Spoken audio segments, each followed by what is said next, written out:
Welcome back to my channel, Kinabuhing Tambok Vlog, and today we are going to meet my long lost friend. 26 years ago na kaming huling nagkita, no?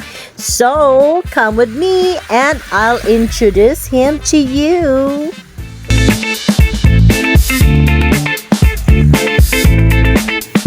Ito si Frenchie.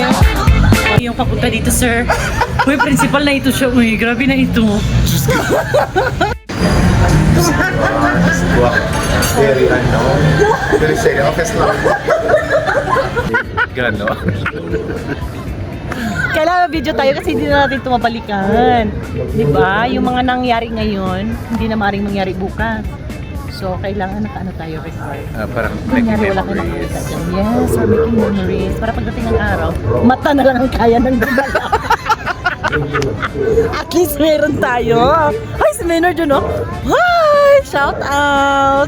Alam mo, mas malaki na mukha ko sa'yo ngayon. Magurang na tayo out. Yes, at saka may 3 kang anak na pinapalaki.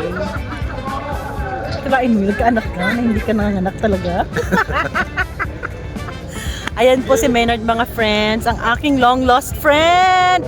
Isa to sa mga matagal ang mga una kong mga kaibigan dito sa Baguio nung unang panahon. Kami ay mga mahihirap pa sa lahat ng mahihirap ng mga panahon na yon. And he is now a principal. Diyos ko. Oo, principal na yan siya. May-ari siya ng isang eskwelahan sa kanila. Sa Ifugao.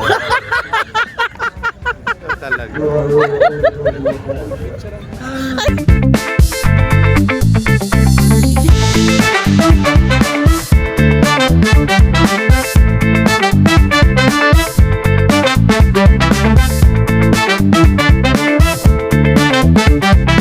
So, my friend, pakilala ko sa iyo si Maynard. Ay, hello ka dyan, Maynard.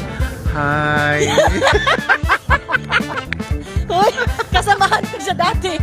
2000, sa kantin, sa hanggang BCFUC. 2001. Oh. After 26 years, nakita tayo. Ay! True. Naku, ang ganda-ganda mo, friend. Okay, manawagan ka na. Bilisan mo kay 30 seconds lang. Manawagan kami. Shoutout kay Anita. Shoutout mo na. Si Roger. Si Darius. Si Yeah. Milda. Si Emily. Sino pa? Donna, mga gano'n. Sino si Donna? Christina. Shoutout na sila lahat. Ay! Shoutout sa inyo. Nakita kami ni Maynard sa Isto.